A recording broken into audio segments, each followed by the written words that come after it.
eu vou começar, é uma escolha. Eu tenho que terminar de jantar. Eu falei, pô, eu vou ficar de frescura com os meus amigos? Vocês estão aqui em casa, gente. Vocês estão aqui em casa, então o que a gente vai fazer? Vamos sentar juntos e comer e conversar. Tem coisa mais judaica do que isso? Não tem.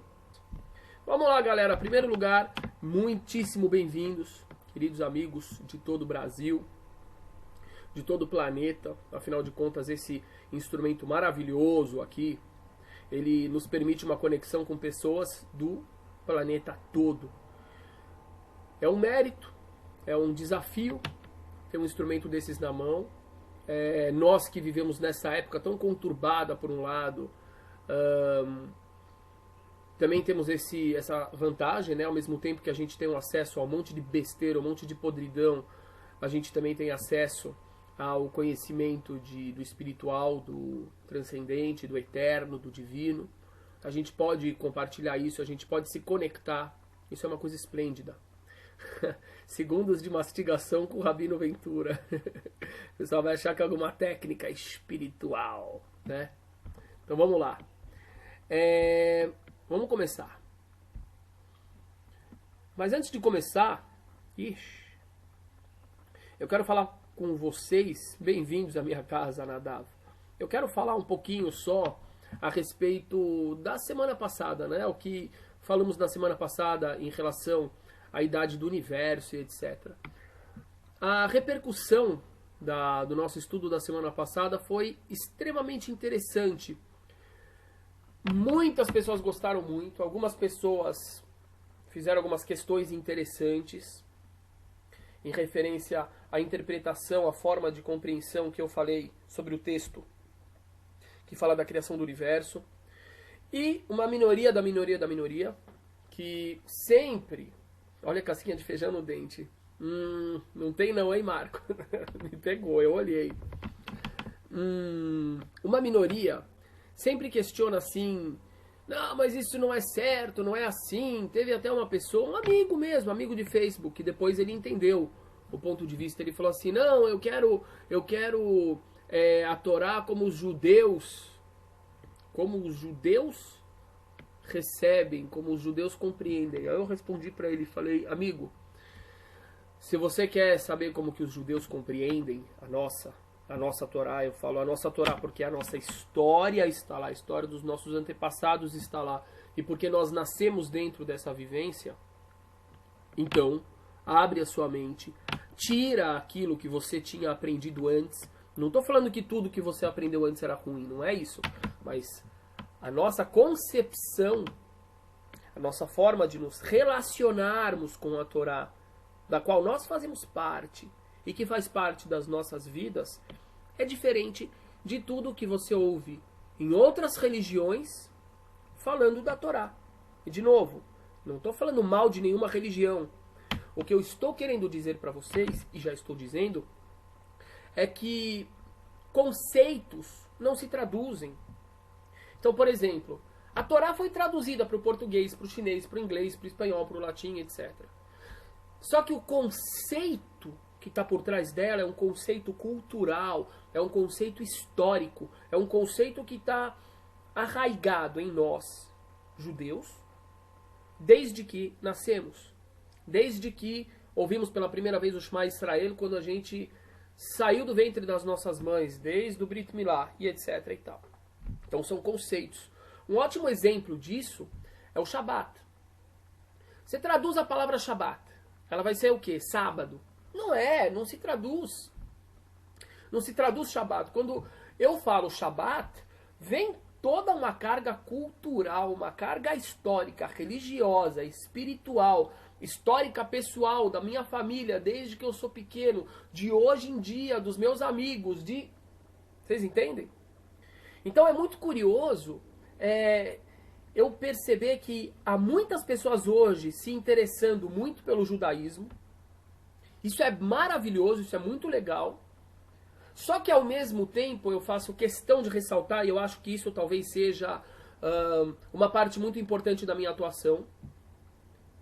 Não foquei nisso.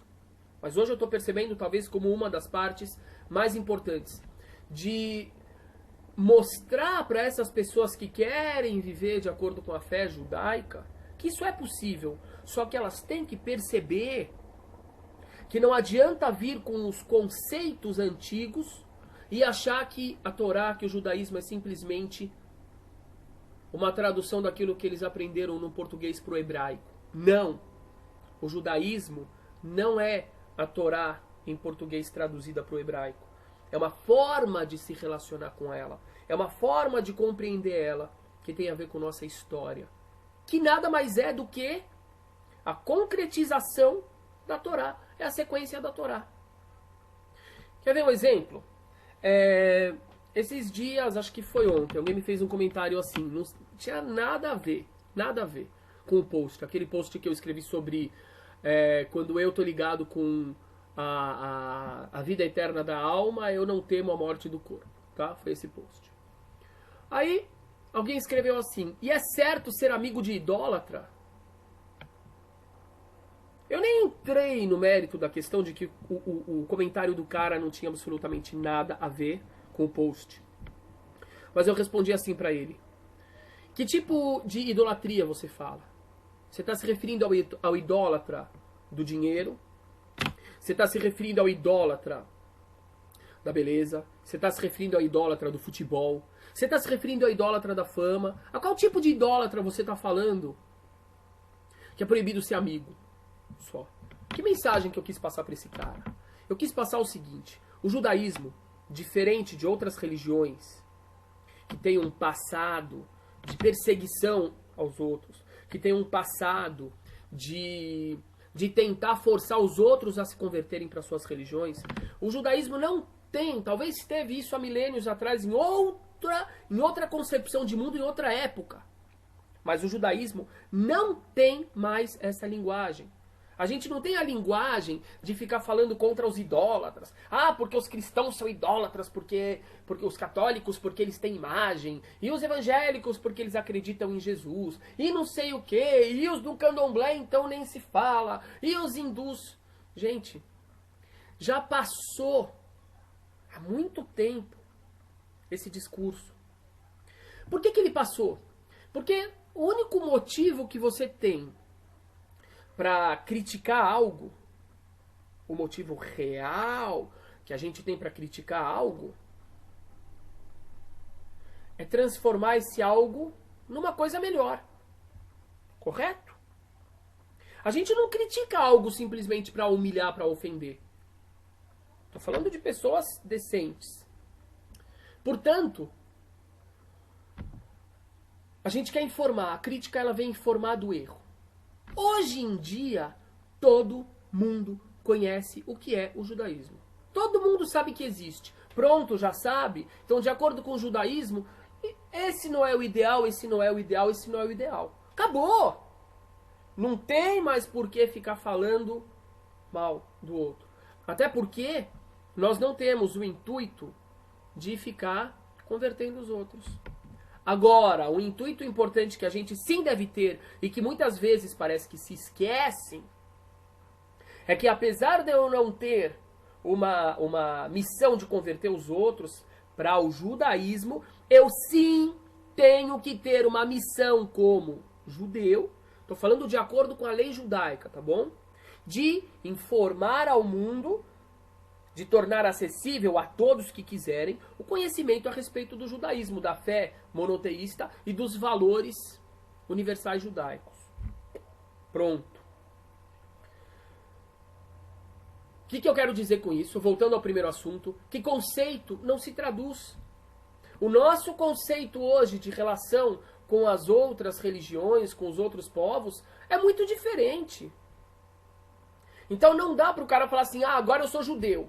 E porque aqueles hereges, os idólatras, e os isso, e os aquilo... O discurso não é judaico. Sacou? É igual você querer pegar uma moldura, vamos dizer assim. Você querer pegar uma moldura de um quadro clássico e colocar em volta de uma foto... Sei lá, de uma foto de um jogo de futebol. Não dá. A incompatibilidade. Tá bom, galera? Então assim, eu recebo muito bem todo mundo, eu não estou falando de conversão, eu estou falando de crença, eu estou falando de fé, eu estou falando de prática de valores, não estou falando de conversão, de conversão formal, estou falando de conversão no coração. Eu recebo muito bem todo mundo que quer se aproximar. Recebo muito bem aquele que também não quer se aproximar, que simplesmente é curioso. Por que não? O irmão cristão, o irmão muçulmano, o irmão de religião de matriz africana, hindu, irmão ateu. Recebo muito bem. Mas para mim é muito importante transmitir isso. Todo mundo que quer se identificar de alguma forma, aprende o padrão, não só um discurso. Outra coisa importante, aproveitando o ensejo, eu vejo, por exemplo, amigos, irmãos, que querem se identificar com o judaísmo e começam a falar mal dos árabes. Começa a fazer post contra muçulmano, post contra árabe, post contra isso, pensando que, assim eu estou me afirmando, eu estou nos defendendo dos nossos inimigos. Não, galera, não tem nada a ver. Nós, eu estou falando nós, não de cada um, porque cada um, tem várias opiniões, mas nós no todo não temos essa postura de ficar atacando, não. A gente vive o nosso, a gente tenta promover o nosso, através do positivo, certo? E se é que eu quero influenciar alguém, a melhor influência vai acontecer através do meu exemplo. Então, não precisa ficar falando mal do muçulmano, não precisa ficar falando do cristão, não precisa, pelo amor de Deus, não. Você quer aprender? Aprende o padrão, tá? Então vamos lá, então de novo, agora ligando com o nosso estudo. O que tem a ver? O que tem a ver com o nosso estudo? Tem a ver assim. Eu falei na semana passada sobre o conceito de que um dia de Bereshit, de Gênesis, não precisa ser obrigatoriamente compreendido como um dia de 24 horas. Eu dei motivos científicos, lógicos para isso. E eu mostrei, através de uma referência da própria Torá, acho que é versículo 4 do capítulo 2, que existe essa possibilidade de não compreender um dia como dia de 24 horas no Gênesis. O que eu achei curioso foi o seguinte, foi ver depois disso algumas pessoas, poucas, apesar de que essas poucas, elas representam outras que não falaram, né? Que acham que este tipo de compreensão é um desvio do judaísmo original. E acham-se, então, no dever de questionar esse tipo de compreensão e falar que isso é falta de fé. Só que o judaísmo, diferente de outras religiões que devem ser respeitadas enquanto outras religiões, o judaísmo ele tem um preceito muito importante que é conhecer. Não só acreditar, não só achar que é verdade. Não. A gente tem que perseguir uma meta. Qual é a meta? Conhecer, saber, compreender. Então assim, muitas pessoas querem falar o seguinte: não, o importante é a fé, mesmo que aquilo pareça absurdo. Não, para nós judeus não é assim. Isso é importante ressaltar. Para nós judeus não é assim. Não é, mesmo que absurdo, tudo bem, a gente tem que aceitar. Aceitar é uma coisa. Mas tentar compreender que aquilo não é absurdo. Tentar compreender que talvez a nossa compreensão errada faça com que pareça absurdo é o importante. Essa é a nossa visão. Tá? E essas interpretações e coisas que eu estou falando, principalmente que eu falei na semana passada, hoje eu vou falar coisas, percepções que são mais minhas. Eu faço questão de falar. Por quê? Porque eu não posso trazer uma interpretação minha, uma compreensão minha e falar como se fosse fonte. Isso está errado. Eu preciso ressaltar que isso é interpretação minha. Mas o que eu falei na semana passada a respeito da idade do universo e etc., cara, isso está ligado com comentaristas, grandes sábios judeus, Nachmanides, Sforno, o Abravanel, de séculos atrás. Os caras já falavam aí de questões que são parecidas com o Big Bang, com a transformação de energia em matéria. Tá? Então não é que foi um discurso inventado para se adaptar à ciência, de forma alguma. É que a compreensão judaica tradicional, ela tem tantas vertentes, e algumas delas tão parecidas com o que a ciência fala hoje em dia, que é muito legal para a gente harmonizar as duas visões, trazer de volta esses comentários antigos, tradicionais. Essa que é a doideira, galera. Tradicionais. Certo? Vamos lá. Vamos lá. Agora eu quero falar. Vamos falar da árvore do conhecimento do bem e do mal. Teve um amigo aqui no Face, e não foi o único não, deixa eu ver qual é o nome dele, que eu acho legal isso, sabe? Você citar a pessoa e tal. Eu vou citar ele, eu acho que ele tá na pá aqui no Moré Ventura. Pô, teve um amigo aqui que ele falou, por favor, explica sobre... sei lá, que a cobra é o diabo, que a cobra é o Samerhel, sei lá o que. É isso. Então, galera, o que eu vou falar aqui é o seguinte.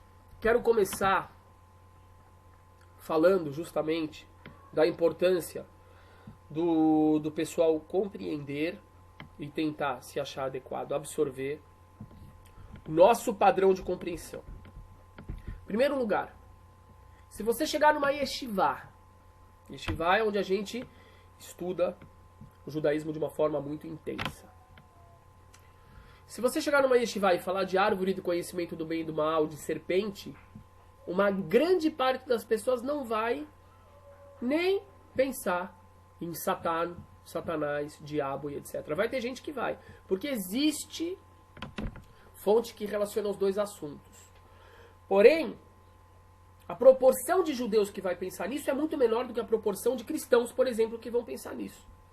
Por quê? Porque dentro do cristianismo existe uma relação, eu não sei se é por fonte ou se é por uma questão de cultura popular, mas uma relação maior da serpente com o diabo. Existe uma presença maior da figura de Satanás dentro dos livros cristãos. E no judaísmo não existe essa figura de Satanás.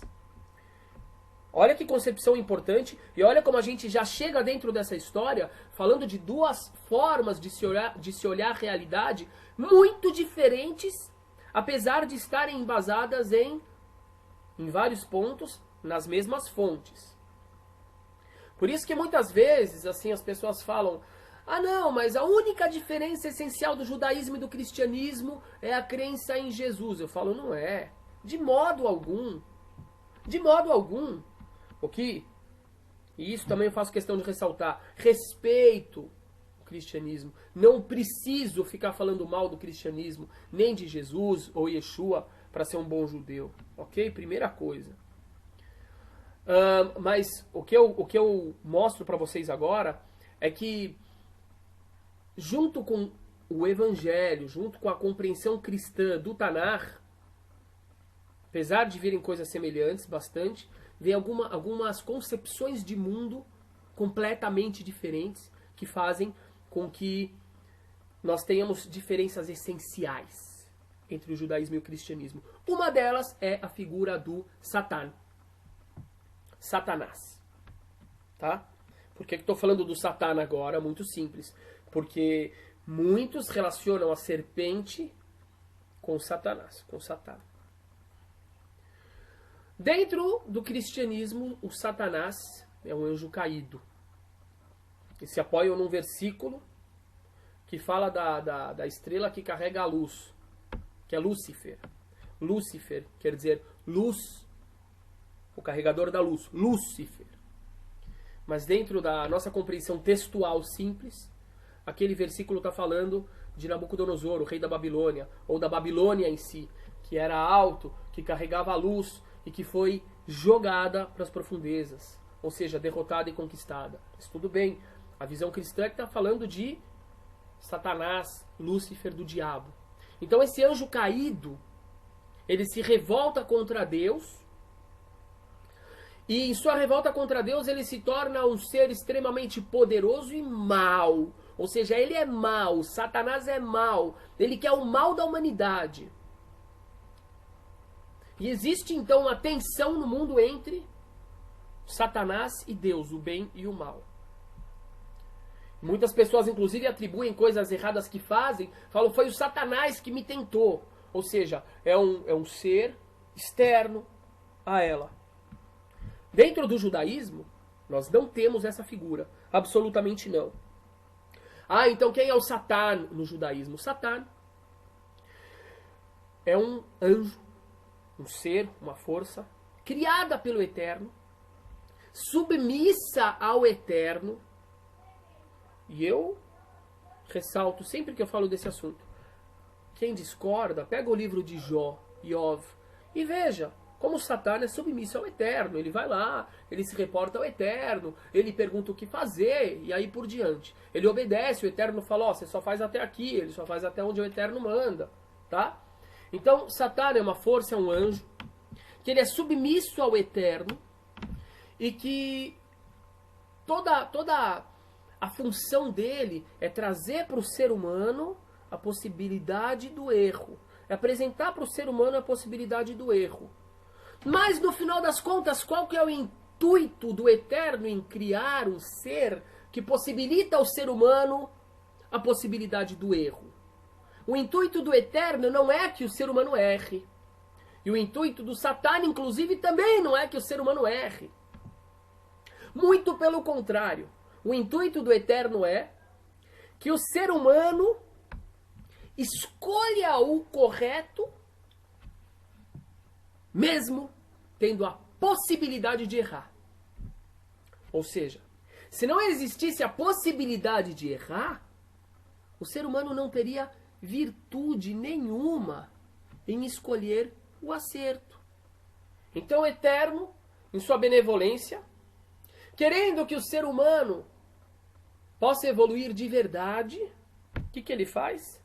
Ele cria a possibilidade do ser humano errar. Para que o ser humano possa escolher e ser dono da sua própria evolução, da sua própria escolha. Então aqui você já tem uma concepção diferente dentro de uma visão cristã. Ressalto que devemos respeitar como religião de outros irmãos, filhos do Eterno do mesmo jeito. A concepção é do demônio, é do mal. É alguém criado por Deus, ou, desculpem, não foi criado por Deus para fazer o mal. Ele se rebelou contra Deus e ele faz o mal. E ele é um oponente do ser humano e muitas vezes ele nos força a fazer o mal. Por isso muitas pessoas falam, quem me fez fazer isso foi o demônio. Pelo judaísmo não. Toda a escolha é nossa.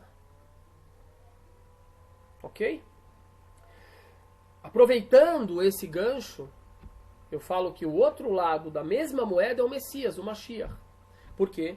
De acordo com o cristianismo, você tem Jesus, ou outros preferem chamar de Yeshua, mas não importa a concepção que a gente fale aqui, qualquer concepção ligada a ele, você tem a ideia no cristianismo de uma pessoa, ou Deus, Filho de Deus, ou Messias, que veio ao mundo para ser sacrificado, para pagar os pecados da humanidade. Então assim, ele veio, ele foi sacrificado, ele foi morto, ele é o Cordeiro de Deus, e através da fé que eu tenho no sacrifício que ele veio representar por mim, eu estou salvo. O que é essa palavra salvo? É porque eu estava condenado. Por que eu estava condenado? Por causa do pecado de Adão. Estamos chegando no ponto, certo? Por quê? Por causa do pecado de Adão eu estava condenado. Pelo judaísmo eu não estava nem condenado, por isso eu não preciso de salvação. E mais, pelo judaísmo, o Messias, ele deve ser o resultado, idealmente, ele deve ser o resultado da minha evolução. O Messias não vem me salvar. O Messias não vem, quero dizer assim, no sentido de que ele vai limpar os meus pecados, não. O que vai sim me promover são as minhas ações. Então, de um lado, a ideia de Satanás. O que me faz errar são minhas escolhas. O que me faz acertar, pelo lado do Messias, não tem nada a ver com o Messias, são minhas escolhas.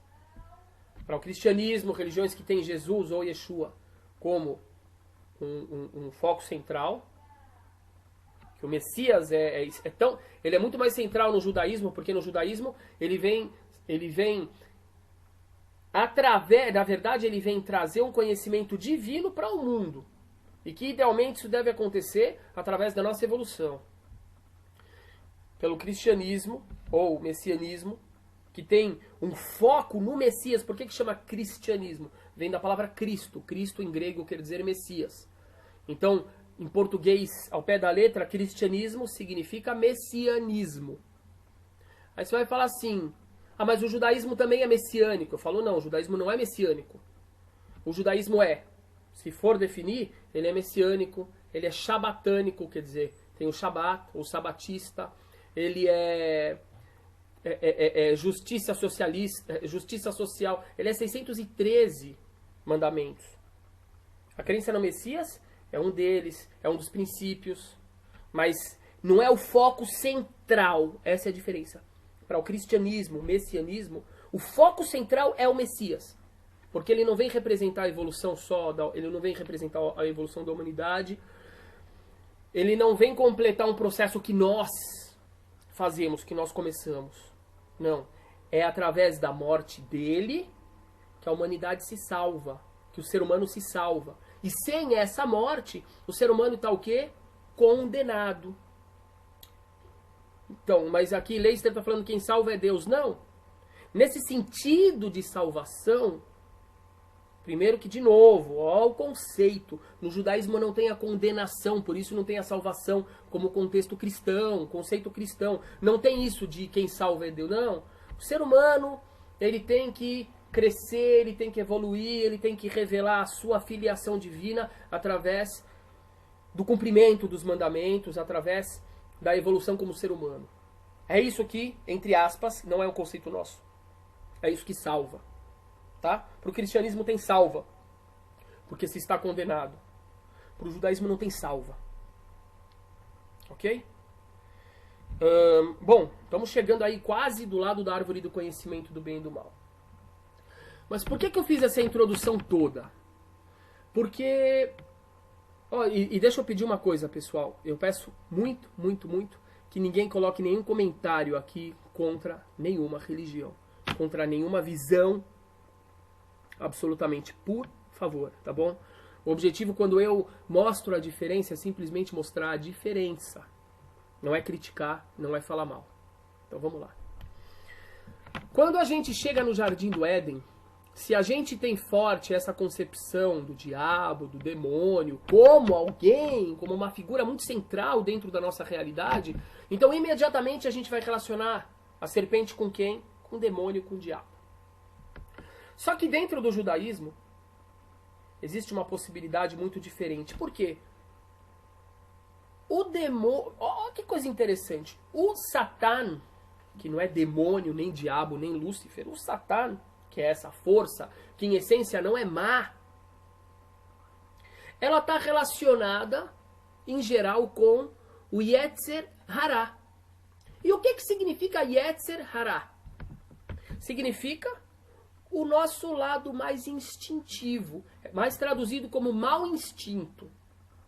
Só que uma tradução correta do conceito não é o mau instinto. Porque, por exemplo, a gente fala que o desejo sexual é Yetzer Hará, isso não é mau, isso é instintivo. Que a vontade de comer vem do Yetzer Hará, isso não é mau, isso é instintivo, tá? Então, dentro da concepção judaica, o Satã, ele é ligado com o Yetzer Hará, com o nosso mau instinto. Ou seja, o judaísmo puxa para o ser humano a responsabilidade até daquilo que o Satã faz. Porque o Satã nada mais é do que uma abertura de possibilidade para o erro, mas de quem é a escolha? Do ser humano. Do ser humano. Então, aqui a gente vai ter duas visões completamente diferentes. Para o judaísmo, o Satã não é mau em essência e ele chega a ser identificado com a escolha que o ser humano faz. Para o cristianismo, para as religiões que têm o evangelho, por exemplo, como centro, O Satanás, ele não faz parte do ser humano, ele apresenta algo para o ser humano e ele o converte para o mal. Por isso ele precisa da salvação, ele precisa de alguém de fora que o salve, porque o mal também vem de fora. Pelo judaísmo as duas coisas vêm de dentro. Inclusive tem um versículo importante de Isaías que diz que o Eterno, Yotzer Or Uvore Rocher, o Eterno cria a luz, forma a luz e cria a escuridão, ou se Shalom Uvore Tará, ele faz a paz e cria o mal. Lá diz claro, o Eterno cria o bem e cria o mal. Porque, de acordo com a visão monoteísta absoluta, não tem nada que não venha do Eterno. Tudo vem do Eterno. Até o mal, que em essência é bem. E tem a ver aqui com essa história ainda. Bom, então vamos em frente. Vamos falar agora dessa cobra, dessa Nahash. Existe um comentário. Eu não vi antes. Eu ia ver. Às vezes eu confundo alguns comentaristas, mas quem fala isso deve ser o Sforno. Sforno era o nome que a gente chama um dos sábios judeus italianos de séculos atrás, mas por causa da cidade que ele vivia na Itália. Ou do Abravanel. Os dois têm uma compreensão muito racional dentro da tradição judaica.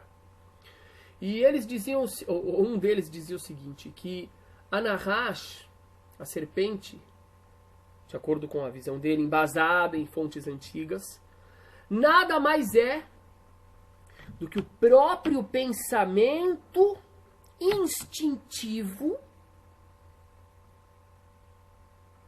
de Havá e de Adão, de Eva e de Adão. Pá! Com essa atacada, você já soluciona muitos problemas. Um dos problemas qual é?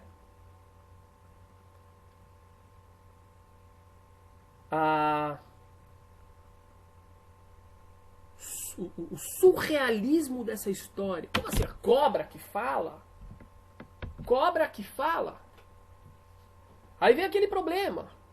Eu respeito quem acredita ao pé da letra cobra que fala. E dentro do judaísmo muita gente acredita em a cobra que fala.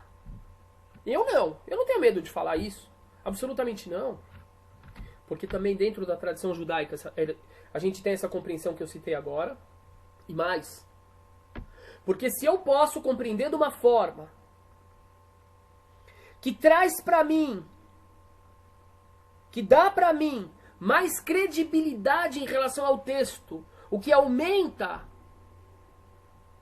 a minha ligação com esse texto, não tem por que eu não fazer isso se eu não estiver cedendo em algo básico e importante. Diferentemente de pessoas que falam, por exemplo, não, se está escrito assim, tem que ser compreendido assim. E o cara, na verdade, se você for levar ferro e fogo, ele não acredita, porque é muito fantástico, é muito absurdo. Aí eu respondo para ele assim, pera um pouquinho, mas você acha que tudo que está escrito em relação a esses conceitos mais abstratos é ao pé da letra? Então quando fala da mão de Deus, você acha que Deus tem mão? A própria Torá diz que Deus não tem corpo. Como é que ela se contradiz? Porque no momento ela está falando de uma realidade espiritual abstrata. E ela está trazendo para a nossa realidade. Então ela fala um conceito concreto. Mas isso se chama metáfora. E a Torá é cheia de metáfora. Ou por exemplo, quando diz que o Eterno é Deus de guerra, Adonai Ish Milhamah. O que significa isso? Deus é um homem de guerra? É claro que não é. Mas que a revelação do Eterno, naquele momento, no Egito, no êxodo do povo de Israel do Egito, era uma revelação como de um homem de guerra, não física, mas a atuação. Ou quando fala que o Eterno se arrependeu de ter criado o homem, na época do dilúvio, e mais pra frente a Torá fala claramente, por acaso o Eterno é um homem para se arrepender? Então a gente tem que ir para o primeiro versículo e falar, esse versículo, ele é metafórico. Ele está mostrando que o Eterno criou algo e depois descriou. Isso, na nossa visão humana, seria semelhante a alguém se arrepender. Então é a mesma coisa aqui, galera. Mesma coisa aqui. Pode ser compreendido assim. De novo eu ressalto.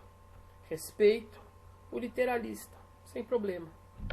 Só que o literalista vai quebrar a cara muitas vezes. Como em Gênesis, no primeiro capítulo, ele quebra a cara várias vezes.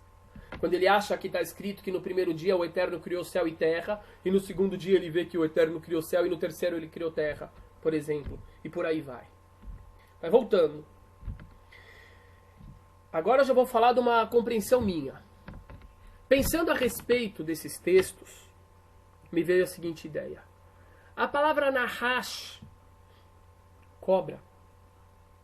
Por quê? Vamos dizer que tudo bem, vamos dizer que aquele comentarista tem razão. A cobra, na verdade, era o pensamento, a vontade, aquela coisa mais instintiva de Havá e Adão, Eva e Adão.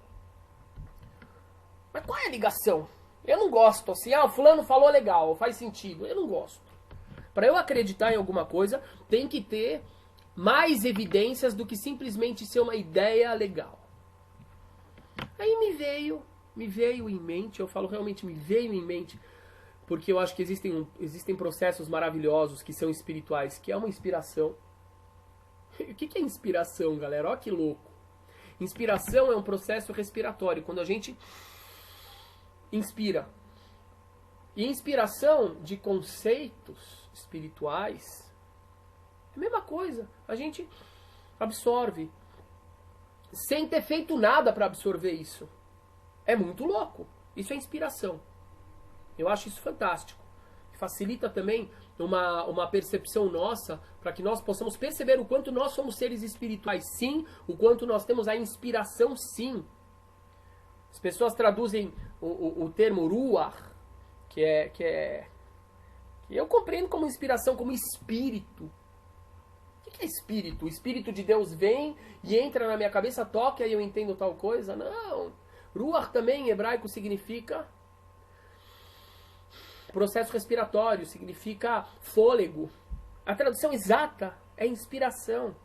Esse é o processo. Você inspira, você absorve conteúdos. Para mim, isso é uma inspiração, porque eu não parei para pensar nisso. E porque fez muito sentido, vendo na sequência do assunto. A palavra nahash, em hebraico, ela tem as mesmas letras, porque em hebraico você quase só tem consoante, as vogais não fazem parte do alfabeto. As mesmas letras da palavra nihush. Em hebraico, quando as palavras têm as mesmas letras, elas têm alguma ligação muito clara. O que significa nihush? Nihush significa intuição. Nihush significa uma intuição. É um processo mental. Opa! Então quer dizer que a palavra nahash, cobra em hebraico, ela tem a ver com um processo mental, nihush. Opa! Então agora já dá para eu legitimar mais essa compreensão de que o pensamento de Eva e de Adão é aquilo que é chamado de cobra. Por quê? Pela palavra. As palavras são semelhantes. Mas vamos em frente. Por que essas palavras, por que então o pensamento do ser humano ele seria chamado de cobra? Qual o motivo? Qual a semelhança entre as duas coisas para metaforizar o pensamento através da cobra? Pensa aí um pouco. Pensa um pouco, vou falar por quê? Porque é legal dar a oportunidade das pessoas às vezes refletirem um pouco. Aí eu vou falar, um monte de gente vai falar, puxa, eu pensei nisso. Se eu falo na hora, eu não dou oportunidade de o outro pensar. Isso faz parte do nosso padrão de estudo e de ensino, das yeshivot. É um padrão assim muito participativo, onde não se dá respostas rápidas. Mas vamos lá então. Como se move, interessante o que o Léo está falando. Nahash, a serpente, ela tem uma semelhança muito grande com esse tipo de pensamento intuitivo. Pensamento intuitivo é o quê? Você está parado. Você está olhando um texto, de repente, pá! Vem a ideia. Parece que é do nada. É igual a cobra. Ela é rasteira. Ela é silenciosa. E de repente ela ataca. Então o processo da cobra é muito parecido com esse processo do pensamento, o processo da ideia, o processo intuitivo. A palavra é basicamente a mesma. Olha, tá vendo? Anahash era Satan. Gente, isso é uma visão que existe periférica. E justamente eu estou trazendo uma outra visão. Vamos abrir a cabeça para a gente perceber outras visões e que estão mais ligadas com a nossa realidade, tá bom? Aí, você vai adiante na história. Você tem duas árvores. A árvore do conhecimento do bem e do mal e a árvore da vida. Galera, o que é árvore do conhecimento do bem e do mal? O que é árvore da vida, meu pai? É uma fruta. Eu vou comer uma fruta e essa fruta ela vai me dar vida eterna.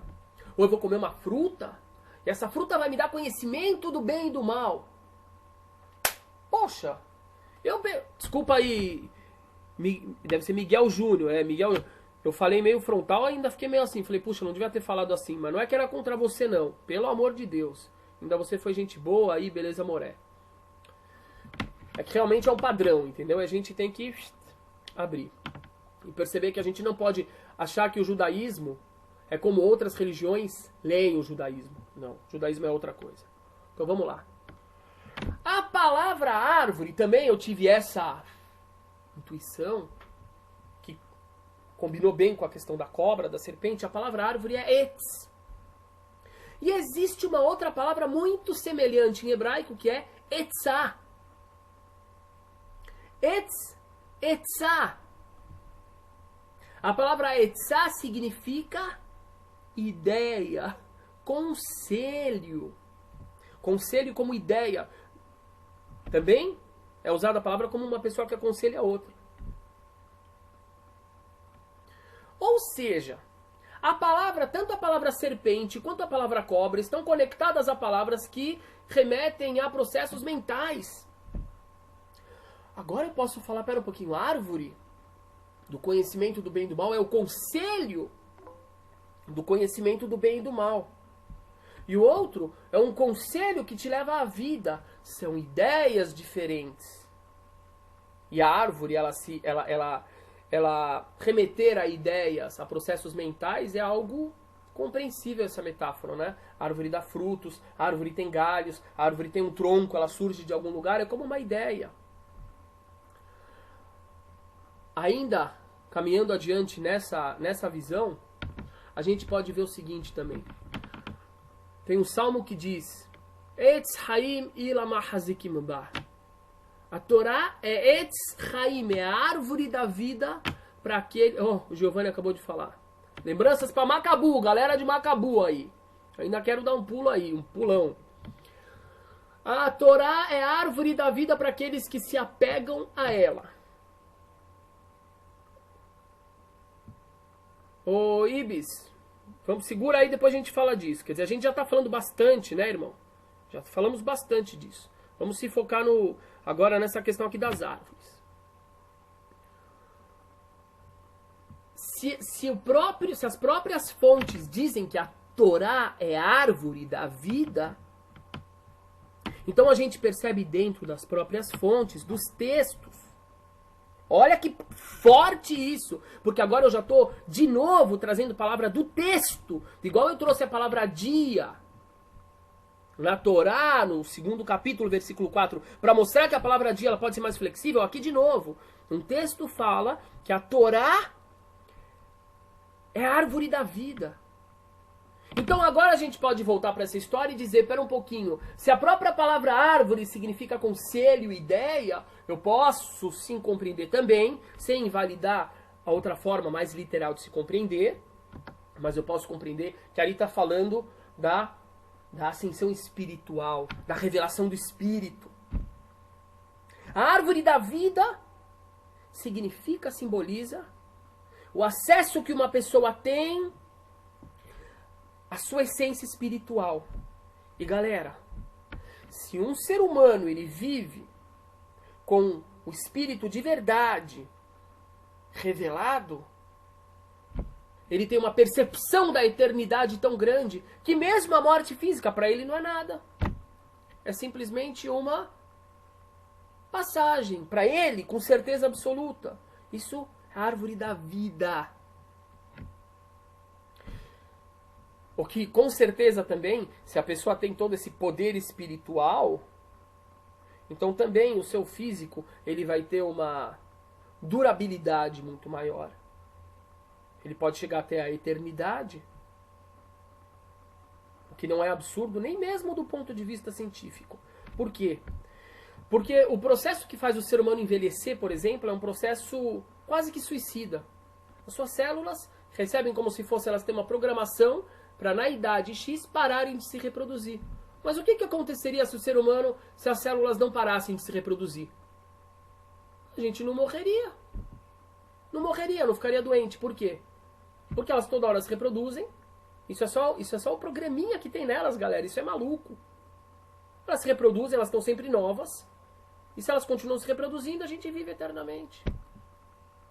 Agora, o que é a árvore do conhecimento do bem e do mal e por que ela está ligada com a morte? A gente vai chegando ao fim. A árvore do bem e do mal, o conhecimento do bem e do mal significa o seguinte. A alma, a nossa essência, ela tem o conhecimento da realidade, do correto. Não é porque é gostoso, porque é bom aquilo, porque é saboroso, ou porque é mal. Não, é uma vivência absoluta da unicidade de Deus, que é o correto, que é agradável. Agora, quando a pessoa sai dessa concepção de árvore da vida, quando a pessoa sai dessa concepção do correto, do natural, que é o espiritual natural, é o correto, e ela vai para essa concepção que nós temos aqui no nosso mundo do bem e do mal, do gostoso e do ruim, que é uma concepção relativista. Uma é da vida, a vida é conectada ao eterno, o eterno é absoluto, é um. A outra tem bem e tem mal, é relativo. Já tem dualidade. Quando a gente entra nessa concepção da dualidade, é a concepção física. É a concepção onde há o quê? Morte, porque tem bem e também tem mal. Não tem conexão com a vida absoluta, eterna. Isso é a árvore do conhecimento do bem e do mal que traz a morte. Então, a grande notícia, galera, a grande notícia a partir dessa compreensão é uma notícia prática, isso que é o mais legal. A Torá não é livro de historinha para ficar contando pra gente o que aconteceu, não. Ela quer ensinar pra gente alguma coisa. Qual é a compreensão prática, então? A compreensão prática é que através de uma prática adequada do judaísmo, da espiritualidade, adequada não quer dizer que aquele cara que ele fala, não, porque eu faço tudo ao pé da letra, que ela é adequada, não. A pessoa pode cumprir Shabat do modo mais restrito e desrespeitar o pai e a mãe. A pessoa pode colocar 3 tipos de tefilim por dia e ser desonesto nos negócios. A pessoa pode comer kasher e procurar até na água dele se tem alguma coisa errada. Mas não ter fé real no eterno. Então, quando eu falo vivência real, cuidado para não cair no ritualismo destacado da essência, dos deveres do coração e da alma, tá? Agora, o que a Torá está mostrando é o seguinte: se você realmente consegue caminhar de acordo com a essência do que tem na Torá, com os princípios que tem por trás, então você se conecta com o absoluto. O absoluto, o eterno, é a vida. Ele é a fonte da vida, ele é a vida. Se você sai dessa conexão, se você entra no mundo físico, onde há momentos agradáveis, mas logo depois há momento desagradável, a vida e a morte, a ruim e a bom, a gostoso e a desagradável. Então, meu amigo, você se desconectou da fonte da vida e você está ligado com o mundo onde a fonte da vida existe, mas ela está oculta. Então você não tem vida eterna, ou pelo menos você não tem percepção, é isso. Você não tem a percepção, enquanto você está nessa vida, na vida eterna. Ou seja, o caminho está aqui. O caminho está aqui. O caminho está para nós. O paraíso, o Gan Eden, era um lugar de unidade. Você tinha a unidade do eterno. Você tinha a unidade, inclusive, dos animais. Você tinha uma convivência harmônica, harmonia. Quando você sai do Gan Eden, você tem a dualidade. Você tem a percepção do bem, do mal, do outro, eu, e assim por diante. Vamos para o Gan Eden, aqui na Terra? Com certeza, esse é o nosso intuito. Eu tenho certeza que esse é o intuito. O que atrapalha a gente? Estou falando de acordo com o judaísmo. A visão dualista. Se eu já começo dentro do paraíso encontrando dualismo, se eu já olho o mal como mal absoluto e Deus como o bem que estão em guerra, se eu olho a pessoa do outro grupo como mal, perverso, e assim por diante, eu estou ressaltando o mundo dualista, eu estou vivendo a morte, o afastamento da percepção do absoluto. Quero me aproximar do mundo absoluto, do eterno, eu tenho que começar a perceber e promover a unidade do eterno, tratando os outros como irmãos, mesmo o diferente, tentando revelar aquilo que há de grandioso em mim. Não sou perfeito e estou longe de ser perfeito, mas tentar revelar aquilo que eu tenho de grandioso, tentar promover que aquele meu irmão que tem algo de grandioso, ajudar ele, ressaltar isso que há nele, não ficar competindo e só apontando o erro do outro, também ressaltar o que há de bom no outro. E também quando há aquele irmão, porque todos somos irmãos, não é modo de falar, quando há aquele irmão que ele só está fazendo mal, eu olhar ele e falar assim, ele só está fazendo mal, mas na essência ele tem o bem, e quem sabe eu posso ajudar ele a resgatar esse bem. Então isso significa olhar o bem em tudo. Não é fingir que o cara que está fazendo mal está fazendo bem, não é isso. Mas é olhar que por trás daquela pessoa que está fazendo mal, há uma essência boa, que ele tem que ser ajudado a resgatar. Isso é unidade de verdade. E aí eu falo, não adianta vir com esse discurso de eu sou monoteísta, e outro é politeísta, outro é idólatra, outro é herege, outro é isso. Não adianta. Se você não. Aqui só tem. Se a pessoa, ele toda hora vê no mundo o mal, o outro é ruim, o outro não é irmão, ele não está percebendo a unidade do eterno, a unicidade do eterno, ele não está percebendo que o eterno é absoluto, ele está percebendo toda hora outras forças. Então ele, na sua concepção real, na sua vida, ele é idólatra, ele é politeísta, no sentido negativo. Então, a maior realização, a maior concretização da percepção da unicidade de Deus é agir assim na sociedade e no mundo. Em relação à natureza. Por que eu vou devastar a natureza? Por que eu vou maltratar uma planta, um animal? É a criação do eterno. Se eu realmente tenho introjetado em mim o monoteísmo como uma realidade, eu não vou maltratar uma árvore, eu não vou maltratar uma grama, eu não vou maltratar um bicho. Isso é sério. Agora, se toda a motivação que a crença monoteísta me dá é criticar o outro que é idólatra, eu estou sendo muito mais politeísta, no mau sentido, no sentido pejorativo, do que ele. Porque talvez ele seja uma pessoa que cultue forças que eu considero como um apartar-se do eterno, do único, mas talvez ele haja com os outros como irmãos. Então talvez o testemunho dele é muito mais monoteísta do que o do cara que afirma monoteísmo para falar mal de todo mundo que é diferente. Então por isso que o judaísmo é uma religião, ou é uma... De novo, o Marco, é muito claro como encontrar o bem num assassino, num ladrão. Eu pergunto para você, meu querido, como não encontrar um bem num filho do eterno? Se eu não posso encontrar um bem no filho do eterno, quer dizer que eu não acredito que ele é filho do eterno, eu não acredito que ele é a criação do eterno, eu acredito que ele é a criação do mal. Então eu estou entrando no dualismo, eu já não sou mais monoteísta. Eu não tenho uma percepção do eterno absoluto. É claro que eu posso encontrar o bem nele, na essência, mas aquele bem está preso. Essa é a concepção.